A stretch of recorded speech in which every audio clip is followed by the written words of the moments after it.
Hi, എല്ലാവർക്കും ചെമ്പരത്തിയുടെ മറ്റൊരു മനോഹരമായ എപ്പിസോഡിലേക്ക് സ്വാഗതം. അങ്ങനെ കല്യാണി തൃച്ചംബരത്ത് എത്തുകയാണ്. കല്യാണിയെ കണ്ട സന്തോഷത്തോടെ ശിവരാമകൃഷ്ണൻ അടുത്തേക്ക് ഓടി വരികയാണ്. രാമകൃഷ്ണൻ പറയുകയാണ്, വാ വാ വാ വന്നേ, എന്താ മടിച്ചു നിൽക്കുന്നത്? അഖില വഴക്കു പറയുമെന്ന് ഭയന്നിട്ടാണോ? ഏയ്, അവൾ ഒന്നും പറയില്ല കല്യാണി. തന്നെയുമല്ല, അഖില എന്തെങ്കിലും വഴക്കു പറയുന്നത് ഒത്തിരി ഇഷ്ടമുള്ളവരോടാണ്. കല്യാണിയോട് അഖിലയ്ക്ക് വളരെ ഇഷ്ടമാണ്. അവളുടെ മാനസപുത്രിയല്ലേ കല്യാണി. പിന്നെ അമ്മയുടെ സ്നേഹനിധിയായ മകൻ അമ്മയെ ധിക്കരിച്ച് നിന്നെ താലികെട്ടി എന്നുള്ളത് അവൾക്ക് സഹിച്ചില്ല. അല്ലെങ്കിൽ തന്നെ അത് ഏതമ്മയ്ക്കാണ് സഹിക്കുക? അതൊക്കെ പോട്ടെ, അതെല്ലാം കഴിഞ്ഞു. ആ മഴക്കാറ് കാറ്റെടുത്തോണ്ട് പോയി. കേറിവാ കേറിവാ, ഇങ്ങോട്ട് കേറിവാ കല്യാണി എന്ന് വിളിക്കുകയാണ് ശിവരാമകൃഷ്ണൻ. ശിവരാമകൃഷ്ണന്റെ ഈ അവസ്ഥ കണ്ട് ശിവരാമകൃഷ്ണനെ തന്നെ നോക്കി നിൽക്കുകയാണ് കല്യാണി. ശിവരാമകൃഷ്ണൻ പറയുകയാണ്, അഖില പുറത്തു പോയിരിക്കുകയാണ്, കമ്പനിയിലേക്കല്ല. എന്നോട് പറയാതെയാണ് പോയിരിക്കുന്നത്. എന്തായാലും ഇനി വൈകില്ല, ഇപ്പോൾ വരും. അവൾ വന്നാലും നിന്നെ വഴക്കൊന്നും പറയില്ല. നീ നിഷ്കളങ്കനായ സത്യസന്ധനായ ഞങ്ങളുടെ ദാസിന്റെ മോളല്ലേ. അന്നേരം നന്ദന അവിടേക്ക് വരുന്നുണ്ട്. ശിവരാമകൃഷ്ണൻ പറയുകയാണ്, അഖില കൂടപ്പിറപ്പിനെ പോലെ സ്നേഹിക്കുന്ന ദാസിന്റെ മകള്. ആ ദാസിനെയാണ് അഖില കൊന്നുകളഞ്ഞെന്ന് പറഞ്ഞ് നീ കേസ് കൊടുത്തത്. പോലീസ് ഇവിടെ വന്നിരുന്നു. എങ്കിലും നീ അഖിലയെ ഇങ്ങനെ അപമാനിക്കരുതായിരുന്നു കല്യാണി. അത് മോശമായി പോയി. അന്നേരം ആനന്ദ് ഓട്ടോയിൽ അവിടെ എത്തുന്നുണ്ട്.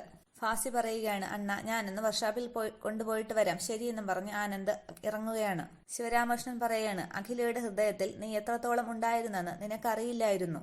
ആനന്ദിനെ കണ്ടപ്പോൾ ശിവരാമകൃഷ്ണൻ ചോദിക്കുകയാണ്, ആഹാ, ആനന്ദും ഉണ്ടായിരുന്നോ നിന്റെ കൂടെ? ഇവനെന്താ വിരുന്നുകാരനെ പോലെ പുറത്തിരിക്കുകയായിരുന്നു?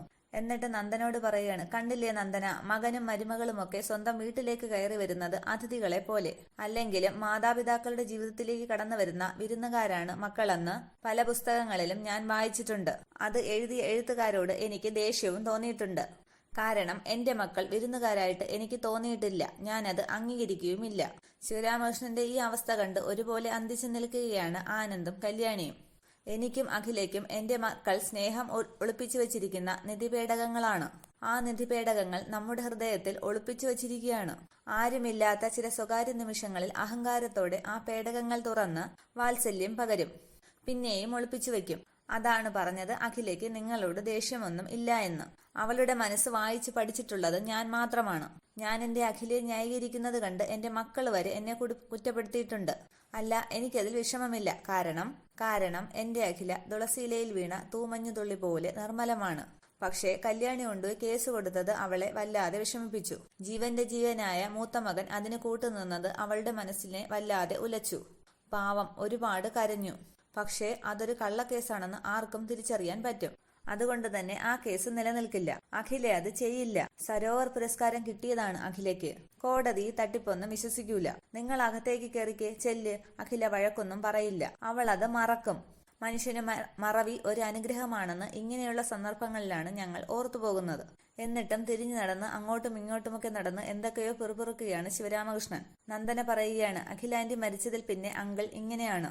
അഖിലാന്റി എവിടെയോ പോയിരിക്കുകയാണ്, ഇപ്പോ തിരിച്ചെത്തും എന്നുള്ള പ്രതീക്ഷയിലാണ്. അന്നേരം അവിടേക്ക് ഡോക്ടറെയും കൂട്ടി എത്തുകയാണ് അരവിന്ദ്. കല്യാണിയെ കണ്ട അരവിന്ദ് ദേഷ്യത്തോടെ നോക്കുന്നുണ്ട്. അതിനുശേഷം ശിവരാമകൃഷ്ണനോട് പറയാണ്, അച്ഛാ, ദേ ഡോക്ടറാണ്. എന്നിട്ട് ഡോക്ടറോട് ചോദിക്കാണ്, ഡോക്ടർ എവിടെയോ വെച്ച് പരിചയപ്പെട്ടിട്ടുണ്ടല്ലോ, എന്താ ഡോക്ടർ ഈ വഴിക്ക്? ഇവിടെ ഇപ്പോ ആർക്കും അസുഖമൊന്നും ഇല്ലല്ലോ. ഇല്ല അച്ഛാ എന്ന് അരവിന്ദ് പറയുമ്പോൾ ഡോക്ടർ പറയുകയാണ്, ഇവിടെ ആർക്കും അസുഖമൊന്നും ഉണ്ടായിട്ട് വന്നതല്ല സാർ. ഇതുവഴി പോയപ്പോൾ അഖില മേഡത്തെയും സാറിനെയും ഒന്ന് കണ്ടേക്കാമെന്ന് കരുതി. അപ്പോൾ ശിവരാമകൃഷ്ണൻ പറയണം, ഓ വെൽക്കം വെൽക്കം, ഇരിക്കെ അഖില ഇവിടെ ഇല്ല, പുറത്തേക്ക് പോയിരിക്കുകയാണ്, ഇപ്പൊ വരും. എന്നിട്ട് ഡോക്ടർ പറയുകയാണ്, സാർ കൂടി ഇരിക്കണം. അപ്പോൾ ശിവരാമകൃഷ്ണൻ പറയുന്നു, ഓ സോറി എന്ന് പറഞ്ഞിട്ട് ഇരിക്കുകയാണ്.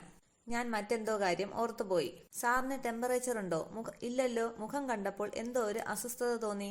എന്തായാലും ഞാൻ വെറുതെയെങ്കിലും ഇതുവഴി വന്നതല്ലേ, ഒന്ന് നോക്കിക്കളയാം. ഓക്കെ എന്ന് ശിവരാമകൃഷ്ണൻ പറയുകയാണ്. ഡോക്ടർ ശിവരാമകൃഷ്ണനെ പരിശോധിക്കുകയാണ്. അച്ഛന്റെ ഈ അവസ്ഥ കണ്ട് വളരെയേറെ സങ്കടത്തോടെ നിൽക്കുകയാണ് ആനന്ദ്. ഡോക്ടർ പറയുകയാണ്, ഒരു കുഴപ്പവുമില്ല, എനിക്ക് തെറ്റിയതാണ്, സാറിനൊരു കുഴപ്പവുമില്ല. ഞാൻ പറഞ്ഞില്ലേ ഡോക്ടർ, എനിക്കൊന്നുമില്ല. ഡോക്ടർ ഇരിക്കെ, അഖിലയെ കാണണമെന്നല്ലേ പറഞ്ഞ്, ഞാൻ അവളെ ഒന്നുകൂടി വിളിച്ചു നോക്കട്ടെ, ഫോൺ റൂമിലാണ് എന്ന് പറഞ്ഞ് അകത്തേക്ക് പോവുകയാണ് ശിവരാമകൃഷ്ണൻ. ഡോക്ടർ പറയുകയാണ്, മെന്റൽ ഷോക്കാണ്, ട്രീറ്റ്മെന്റ് വേണം, സൂക്ഷിച്ച് ഹാൻഡിൽ ചെയ്യണം. തൽക്കാലം ചില മെഡിസിൻസ് ഞാൻ കുറിച്ചു തരാം. മെഡിസിൻ നിങ്ങളുടെ ആരുടെയെങ്കിലും മുറിയിൽ ഭദ്രമായി സൂക്ഷിച്ചിട്ട് കൃത്യമായിട്ട് അത് കൊടുക്കാൻ ഡോക്ടർ എന്ന് നന്ദന പറയുകയാണ്. സെഡേഷനുള്ള മെഡിസിൻ ആയതുകൊണ്ട് കൃത്യസമയത്ത് തന്നെ കൊടുത്തിരിക്കണം. നന്നായി ഉറങ്ങണം. ഉറക്കം കിട്ടിയാൽ ഭാഗ്യമായി നോർമൽ ആയിക്കോളും. നാളെ രാവിലെ തന്നെ എന്നെ വിളിച്ച് വിവരം പറയണം. പിന്നീട് എന്താ വേണ്ടതെന്ന് നമുക്ക് അപ്പോൾ തീരുമാനിക്കാം. ശരി, ഞാൻ ഇറങ്ങുന്നുവെന്ന് പറഞ്ഞ് ഡോക്ടർ പോവുകയാണ്. തിരികെ ഹാളിലെത്തിയ അരവിന്ദ് പ്രിസ്ക്രിപ്ഷൻ വായിച്ചിട്ട് പറയുകയാണ്, നമ്മുടെ അച്ഛന്റെ മനോരോഗത്തിനുള്ള മരുന്നുകളാണ്. ഇത് ഞാൻ വാങ്ങിക്കൊടുക്കണോ അതോ ബ്രോ വാങ്ങിക്കൊടുക്കുമോ? അതോ തൃച്ചംബരത്ത് മൂത്ത മരുമകളായി വന്നവര് വാങ്ങിക്കൊടുക്കുമോ? എന്താ രണ്ടുപേരും ഒന്നും മിണ്ടാത്തത്? ഞാൻ ചോദിച്ചതിന് മറുപടിയൊന്നും ഇല്ലേ? ഒരു കുടുംബം തകർത്തു, അമ്മയെ കൊന്നു, അച്ഛനെ മുഴുപ്രാന്തനും ആക്കി. മതിയായില്ലേ ബ്രോയ്ക്കും കല്യാണിക്കും? പക തീർന്നില്ലെങ്കിൽ ഞാനും നന്ദനയും ഉണ്ട് ബാക്കി, ഞങ്ങളെയും കൊല്ലാം. എന്തു പറയുന്നോ എന്ന് ഉച്ചത്തിൽ ചോദിക്കുകയാണ് അരവിന്ദ്. അതിനുശേഷം അരവിന്ദ് അവിടെ നിന്നും ദേഷ്യത്തോടെ പോവുകയാണ്. പിന്നീട് കാണിക്കുന്നത് പ്രിയങ്കയുടെ വീടാണ്. അവിടെ വിലാസിനിയും ശ്രീനിയും ഉണ്ട്. വിലാസിനി പ്രിയങ്കയോട് പറയുകയാണ്, അങ്ങനെ എന്റെ ജാതകദോഷങ്ങളും ശനിദശയും മാറി ശുക്രദശ തെളിഞ്ഞു. എനിക്ക് വേണ്ടി വിരിച്ച ആ പച്ചപ്പട്ട് പരവതാനിയിലൂടെ നടന്ന് ആ സിംഹാസനത്തിൽ കയറി ഞാനൊരു ഇരിപ്പങ്ങ് ഇരിക്കും.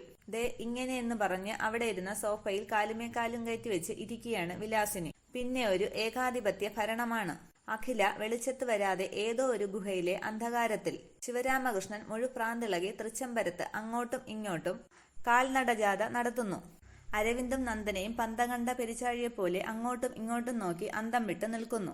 ചിരിച്ചുകൊണ്ട് വിലാസിനി പറയുകയാണ്, അങ്ങനെ അഖിലയുടെ ഭരണകാലമൊക്കെ അവസാനിച്ചിരിക്കുന്നു. ഇനി മുതൽ ആനന്ദ് ഗ്രൂപ്പ് ഓഫ് കമ്പനീസിന്റെ MD ഇനി മുതൽ ഞാനാണ് എന്ന് പറഞ്ഞു ചിരിക്കുകയാണ് വിലാസിനി. അഖിലയുടെ സ്തുതിപാഠകരായ കുറച്ചുപേരെയൊക്കെ ഞാൻ നോക്കി വച്ചിട്ടുണ്ട്. അവരെയൊക്കെ അടികൊടുത്ത് ഞാൻ പിരിച്ചുവിടും. ഉറക്കെ ചിരിക്കുന്ന വിലാസിനിയോട് പ്രിയങ്ക പറയുകയാണ്, മതി പറന്ന് ആഹ്ലാദിക്കാനും പൊട്ടിച്ചിരിക്കാനും ഒക്കെ വരട്ടെ ആന്റി.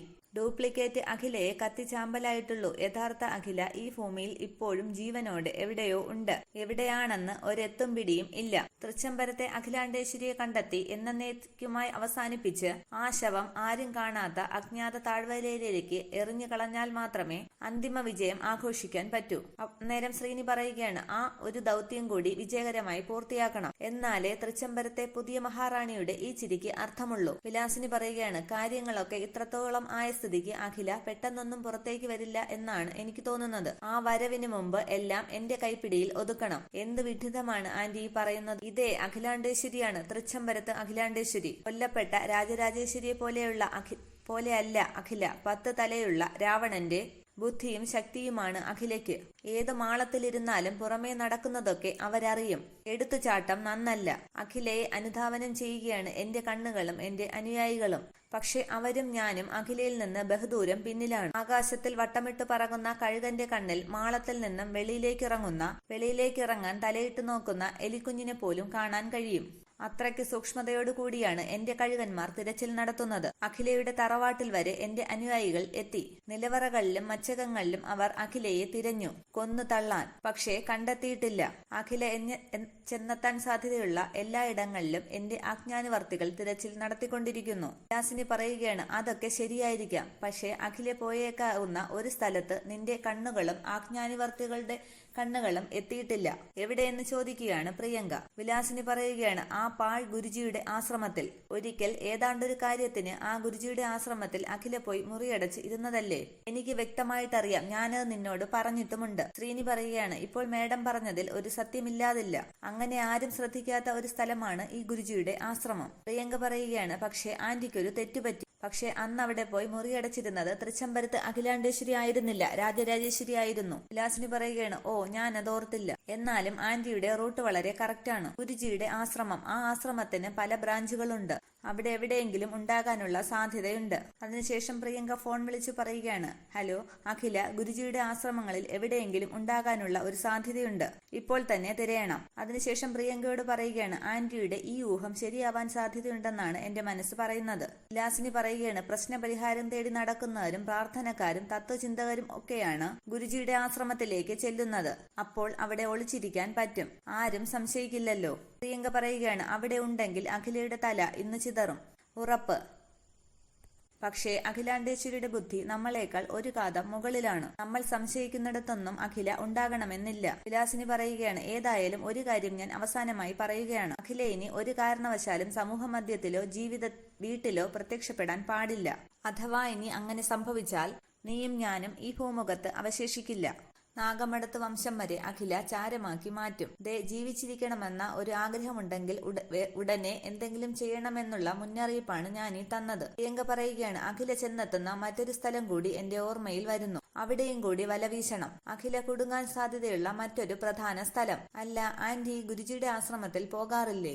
എന്തെങ്കിലും ആവശ്യമുണ്ടെങ്കിൽ പോകും. എങ്കിൽ ഇപ്പോൾ പ്രധാനപ്പെട്ട ഒരു ആവശ്യം ഉണ്ടല്ലോ. അഖില, ആന്റി അവിടെ പോണം. ആന്റി ചെല്ലേണ്ടത് തൃച്ചംബരത്തെ ശിവരാമകൃഷ്ണന്റെ ഇപ്പോഴത്തെ അവസ്ഥയെക്കുറിച്ച് സംസാരിക്കാനാണ് എന്നുള്ള വ്യാജേന അവിടെ പോകണം. ഗുരുജിക്ക് ഒരു കാരണവശാലും സംശയത്തിന് ഇടവരുത്തരുത്. അത് ഞാൻ ഏറ്റു. അഖില അവിടെ ഉണ്ടെന്ന് ബോധ്യം വന്നാൽ ഉടൻ ഫോൺ ചെയ്യണം. ശരിയെന്നും പറഞ്ഞ് വിലാസിനി അവിടെ നിന്നും പോവുകയാണ്. ഇത്രയുമാണ് ഇന്നത്തെ എപ്പിസോഡ് വിശേഷങ്ങൾ. താങ്ക്